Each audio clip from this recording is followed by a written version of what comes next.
মেনকা বাইদেউ, মেনকা বাইদেউ। খুৰী, মাৰ ভিতৰতে আছে, যাওক। পিছফালে থাকিলে বাহিৰৰ পৰা চিঞৰি থাকিলেও শুনা নাপায়। আপুনি ভিতৰলৈকে যাওক, মই কাপোৰকেইটা মেলি আহি আছোঁ। হ'ব দিয়া, মই ভিতৰলৈকে যাওঁ। স্বপ্না, কি খবৰ তোমাৰ? ভালেই দিয়ক বাইদেউ। ইহঁতৰ বিয়াৰ পিছৰে পৰা মই আকৌ অহাই নাই নহয়। ভাবিলোঁ অকণমান আপোনালোকৰ ঘৰৰ ফালে ওলাই আহোঁ, নবোৱাৰীহঁতে চাহ একাপো খাই যাওঁ। ভালেই কৰিলা দিয়া, বহা। বাইদেউ, সোফাৰযোৰ ইমান ভাল লাগিছে। ৰুমটো এতিয়াহে কিবা এটা ভাল ভাল লাগিছে। এইবোৰ নছোৱালীয়ে যৌতুকত আনিছে তাৰমানে। ইমান ভাল লাগিছে। নছোৱালীয়ে যৌতুকত আনিছে, কিন্তু সোফা ছেটযোৰত বহিলে দেখোন মানুহজনী সোমাই নাযায়। এই ৰুক্মিণীহঁতৰ বোৱাৰীজনী অনা সোফা ছেটযোৰ যে বহিলে গোটেই মানুহজনী সোমাই যায়। কি যে আৰাম লাগে বহি। বহিলে মানুহ সোমাই নগ'লেও সিহঁতৰ জোৰতকৈ আমাৰ জোৰ বেছি দামী। সোমাই যোৱাবোৰ হেনো বেয়া, বোৱাৰীয়ে আমাক কৈছে নহয়। ক'তনো বেয়া, জুপিতৰাই অনাযোৰ দেখোন তেনেকুৱাই, মানুহ বহিলেই সোমাই যায়। তাই বিয়া হোৱা দেখোন 11 বছৰ হ'ল, ভালেই হৈ আছে দেখোন, বেয়াই হোৱা নাই। জানো কি ভাল কি বেয়া, যি দিছে সেয়াই হ'ব দিয়া। বোৱাৰী, চাহ দুকাপ বনাই আনাচোন। যৌতুকত দিছে যেতিয়া এতিয়াতো আপত্তিও কৰিব নোৱাৰে। বাকী এতিয়া বোৱাৰীজনী কেনেকুৱা পাইছে? শুনিছোঁ বোৱাৰীজনী হেনো চাকৰিয়াল। কি চাকৰি কৰেনো? আমাৰ বোৱাৰীজনী চাকৰিয়াল, তাই স্কুলৰ মাষ্টৰনী। আমাৰ এই চুকটোৰ ভিতৰত মোৰ বোৱাৰীজনীয়ে চাকৰিয়াল বোৱাৰী। বাকীটো দেখিছাই আৰু, কোনেও চাকৰি নকৰে। একেবাৰে বৰ চাকৰিয়াল বোৱাৰী, ফুটনি মাৰিব আহিছে। সেইটো হয় যেনিবা, আপোনাৰে কপাল ভাল দিয়ক, ঘৰখনত চাকৰিয়াল বোৱাৰী এজনীয়ে লাগে। মা, চাহ আনিছিলোঁ। দিয়া। চাহ খাওকচোন। বোৱাৰী, এওঁ আমাৰ গাঁৱৰে, স্বপ্না, খুৰী বুলিয়ে মাতিবা। হ'ব মা। বোৱাৰী, মোক তাৰমানে পাহৰিলাই, বিয়া আৰু জোৰোণত গৈছিলোঁ নহয়। তোমাক অৱশ্যে বিয়া আৰু জোৰোণত বেছি ধুনীয়াজনী লাগিছিল। এতিয়া অলপ সলনি হৈছা। বিয়াত মেকআপ কৰি আছিলা যে, সেইকাৰণে চাগে ধুনীয়াজনী লাগিছিল। আপুনি তাৰমানে কি ক'ব বিচাৰিছে? নাই, এনেই ক'লোঁ আৰু। স্বপ্নাৰ কথা নধৰিবা বোৱাৰী, তাই মুখত যি আহে তাকেই কয়। যি টি কথা ক'লে মই বেয়া পাওঁ মা। আপোনালোক বহক, মোৰ ভিতৰত অলপ কাম আছে। বাইদেউ, নবোৱাৰী জুই যেন পাওঁ। চাহ খোৱা, চেঁচা হ'ব। মই বেছি গৰম চাহ খাই বেয়া পাওঁ, অকণমান চেঁচা হওক দিয়ক। পিছে বাইদেউ, ডাঙৰজনীৰ কথা কি ভাবিছে? তাই কেনেকৈ ইয়াতে পঢ়ি থাকিব নেকি? জানো এতিয়া, একো ভাবিয়ে পোৱা নাই। খেদো বুলিনো কেনেকৈ খেদো? তাই যে নিজে ঘৰলৈ যোৱা নামেই নলয়। কিয় যাব আকৌ? ইমান ধুনীয়া ঘৰত থাকিবলৈ পাইছে, ইমান আজাদিত খাবলৈ পাইছে, এইবোৰ ফেচিলিটি এৰি যাবনে আৰু তাই? এইবোৰ সুখ আগতে পালেহে। এতিয়া বুজাই এটা পঢ়ি ৰাখক আপোনাৰ ঘৰতে। মোৰতো আজিয়ে খেদিবলৈ মন, কিন্তু কি কৰিবি, খেদি দিয়াৰ পিছত যদি মোৰ ওপৰত কেছ দিয়ে তেতিয়া? ইছ ৰাম, আপুনিও যে কি কথাবোৰ ভাবি থাকে আৰু। এইবোৰ কৰিবলৈ তাই সাহ নাই। সোনকালে কিবা এটা কৰি খেদাৰ ব্যৱস্থা কৰক। ঠিকেই কৈছা তুমি। বিয়া হোৱা 8 বছৰ হ'ল, আজিলৈকে একো এটা আনি পোৱা নাই মাকৰ ঘৰৰ পৰা। ইফালে মাকজনী আহিলে আকৌ ইয়াৰ পৰা টোপোলা বান্ধি বান্ধি কিমান যে বস্তু দিয়ে। যৌতুক দিয়াটোতো খবৰেই নাই। ময়ো এতিয়া আজিকালি ক'বলৈ বাদ দিলোঁ। ল'ৰাটোৱে নাইকিয়া হ'ল যেতিয়া, এতিয়ানো যৌতুকৰ কথা কৈ কি লাভ? কিয় লাভ নহ'ব আকৌ? আপুনি কৈ থাকিব লাগিব, নহ'লে কিবা নক'লে আপোনাক দিবহি নেকি যৌতুক খুবানি? পিছে আপোনাৰ ডাঙৰ বোৱাৰীৰ ঘৰত কোন কোন আছেনো? তাই আৰু মাকজনীহে আছে। দেউতাক ঢুকুৱা আজি 2 বছৰেই হ'ল। তেনেহ'লে ভাল কথাহে। খুৰী, ভালে আছেনে? আছোঁ দিয়া।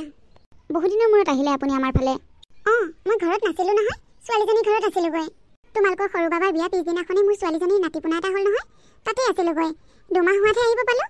ভালেই কৰিলে, এইখিনি সময়ত মাকজনীক বৰ প্ৰয়োজন হয়। পিছে তোমাৰহে ভাল খবৰটো শুনিব নাপালোঁ। ডাঙৰ বাবা ইমান সোনকালে পৃথিৱীৰ পৰা গুচি গ'ল। তোমাৰ যদি কিবা এটা হ'ল হয়, এতিয়া সন্তানটোকে লৈ জীয়াই থাকিব পাৰিলা হয়। সময়ৰ কথা মানুহে সময়তে চিন্তা কৰিব লাগে। বিয়াৰ ইমান দিনলৈকে তোমালোকে একো এটা নেভাবিলাই নে তোমাৰহে আকৌ কিবা গণ্ডগোল আছিল? খুৰী, আপুনি এইবোৰ কি কথা কৈছে? পিছে নবোৱাৰীৰ বস্তুবোৰ আকৌ বৰ ধুনীয়া, তোমাৰবোৰতহে বহিব নাপালোঁ। নাই খুৰী, মোৰ ঘৰৰ পৰা দিব পৰা ক্ষমতা নাছিলে, আৰু মানুহজনেও এইবোৰ বিচৰা নাছিলে। কেনেকুৱা পালে বাইদেউ? মজা। আপুনি কোন সময়ত কি কৰিব লাগে ভালকৈ বুজিয়ে নাপায়। মই আপোনাক দুটামান বুদ্ধি শিকাই দিওঁ, এইফালে আহক। আজিকালি আকৌ বেৰৰো কাণ থাকে নহয়, মনে মনে ক'ব লাগিব। এতিয়া বুজিলে?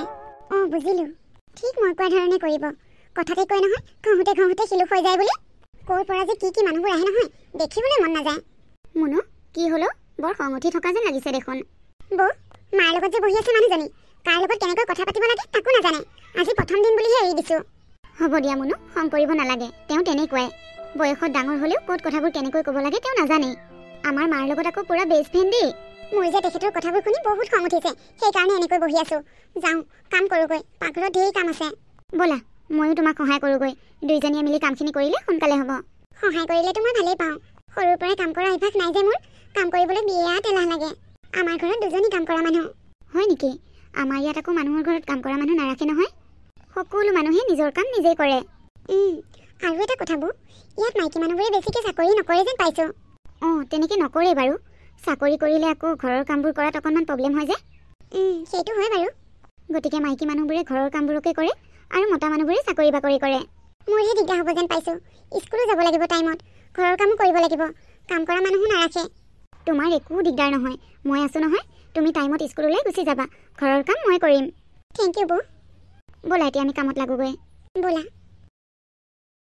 বোৱাৰী, ক'ত কি বস্তু থ'ব লাগে নাজানা নেকি? ক'ত কি বস্তু থ'লোনো মা? এইবোৰ কি? কাপোৰবোৰ এনেকৈ কিয় বিচনাত থৈছা? এইবোৰ মই জাপি আছোঁ মা। কাপোৰখিনি জাপি মই আলমাৰীত ভৰাই থৈ দিম। নিজৰ বস্তু নহয় যে বেলেগৰ বস্তু মূল্য কি বুজিবা? যদি এনেকৈ য'তে ত'তে যিকোনো বস্তু থ'বলৈ মন যায়, তেনেহ'লে মাৰক খুজি বস্তু লৈ আহিবা। বেলেগৰ বস্তু ব্যৱহাৰ নকৰিবা। মা, ঘৰৰ পৰা বস্তু নানিলে এনেকৈ কথা শুনিবই লাগিব। তথাপিও আজি মায়ে মোক বেছি বেয়াকৈ কৈ থৈ গ'ল। হে ভগৱান, এইবোৰ মোৰ লগত কি হৈছে? মানুহজনকো মোৰ পৰা আঁতৰাই লৈ গ'লা। দেউতাও নাই।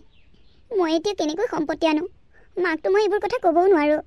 এইবোৰ মোৰ লগত কি হ'বলৈ ওলাইছে? হে ভগৱান, তুমি ৰক্ষা কৰিবা আৰু। বোৱাৰী, শুই আছা?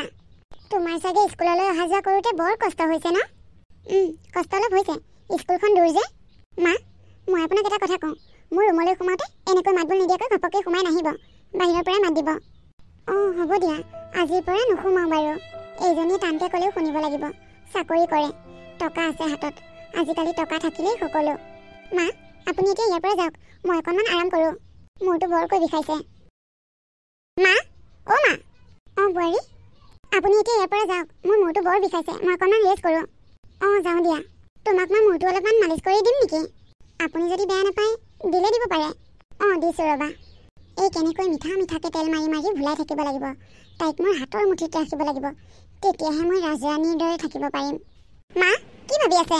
মূৰটো মালিচ কৰি দিয়ে যদি দিয়কহি, আৰু নিদিয়ে যদি ৰুমৰ পৰা ওলাওক। দিম বোৱাৰী, কিয় নিদিম? মায়ে মোক দিনক দিনে বেয়া ব্যৱহাৰহে কৰিবলৈ লৈছে। চব সময়তে মাৰ মুখত কেৱল সম্পত্তিৰ কথা। ডাঙৰ বোৱাৰীজনীক দেখিবলৈ মন নাযায়, মাতিবই মন নাযায় তাইক। নামাতিলেও আকৌ উপায় নাই নহয়। বোৱাৰী, বোৱাৰী, ক'ত সোমাই থাকে জানো? বোৱাৰী। মা, আপুনি মোক মাতি আছিলে? মাতি আছিলোঁ। কওকচোন মা, কিয়নো মাতি আছিলে? তুমি ঘৰত কথাটো ক'লানে নাই? কোনটো কথা মা? কোনটো কথা বুলি সুধিছা যে, পাহৰিলাই নেকি? বুজিছোঁ। কিন্তু মা, মই সেইটো কথা ঘৰত ক'ব নোৱাৰিম। মা হৈছে বেমাৰী মানুহ, দেউতাও নাই। মাক এইবোৰ কথা ক'লে মায়ে মনত কষ্ট পাব। ক'ব নোৱাৰে যদি বাকীখিনিতো গম পাইছে। সকলোবোৰ কথা মনত ৰাখিবা। মোৰ বিয়া হোৱা আজি 8-9 বছৰ হৈ গ'ল। এইবোৰ কথা যদি এতিয়া ঘৰত কওঁ, মায়েতো মনত বহুত কষ্ট পাব। আৰু মাক যেনিবা মই ক'লোৱেই, মায়েনো এইবোৰ বস্তু ক'ৰ পৰা দিব? আৰু মা, আমাৰ এইখন ঘৰত দেখোন একো বস্তুৰে অভাৱ নাই। তাতে মুনুৰ বস্তুবোৰে এতিয়া ঘৰ ভৰি আছে। তাই বাৰু সেইবোৰ বস্তু লোৱাৰ ক্ষমতাও আছে দিয়কচোন। মোৰ ক্ষমতাও নাই আৰু চকু নাই। মানুহজন নাইকিয়া হোৱাৰ পৰাই মোৰ একো বস্তুৱেই ভাল নলগা হ'ল, একোটি মনো নবহা হ'ল। আৰু এইবোৰ বস্তু মোক এতিয়া প্ৰয়োজনো নাই দিয়কচোন। এনেইনো অপ্ৰয়োজনীয় বস্তুবোৰত কিয় মাথা মাৰি থাকোঁ? মোৰ আচল সম্পত্তিটোৱে মই ৰাখিব নোৱাৰিলোঁ। এতিয়া আৰু এইবিলাক বস্তু লৈ মই কি কৰিম? গতিকে মই এইবোৰ কথা ঘৰত ক'ব নোৱাৰিম মা, আপুনি বেয়া নাপাব। আৰু এইবোৰ বস্তু মোক একেবাৰে প্ৰয়োজনো নাই। যিটো দেখিছোঁ, এই পৰা আৰু এইবোৰ বস্তু আশা কৰি লাভ নাই। কিন্তু ময়ো হাৰ নামানো। কাৰ পৰা কি বস্তু কেনেকৈ সৰকাব লাগে সেইটো মই ভালদৰেই জানো। বোৱাৰী, তুমি স্কুললৈ ওলালাই নেকি? মা, আপুনি ইয়াত কিয় বহি আছেহি? কাপোৰকেইটা চটৰ ওপৰত মেলি থৈ এইখিনিতে বহি লৈছোঁ। কঁকালটো বৰ বিষাই গৈছে জানানে? মেচিনটো বেয়া হোৱাৰ পৰা কাপোৰবোৰ ধুব নোৱাৰা হৈছোঁ। গোটেই হাত ভৰিবোৰ বিষ, কঁকালটো বিষ। মেচিনটো বেয়া হোৱাৰ পৰা দিগদাৰেই হৈছে। মোৰো ৰাতিপুৱা স্কুল যাবলৈ বৰ খৰধৰ লাগি যায় কাপোৰ কানিবোৰ ধুই থাকোঁতেই। অহা মাহত ৱাশ্বিং মেচিন এটা ল'বই লাগিব, নহ'লে মোৰো বহুত অসুবিধা হৈছে। ইয়াত কাম কৰা মানুহো পোৱা নাযায়। আপুনি বহক মা, মই আহোঁ। যোৱা। এই কেনেকৈ বুদ্ধি কৰি এই পৰা এটা এটাকৈ বস্তু সৰকাব লাগিব। এতিয়াৰ পৰা ঘৰত কিবা বস্তু প্ৰয়োজন হ'লে মই কেতিয়াও অনাৰ কথা নাভাবোঁ। বোৱাৰী টকাই ল'ব লাগিব। বোৱাৰীজনী চাকৰিয়াল হ'ব পাৰে, কিন্তু ইমান চালাকচটো নহয়।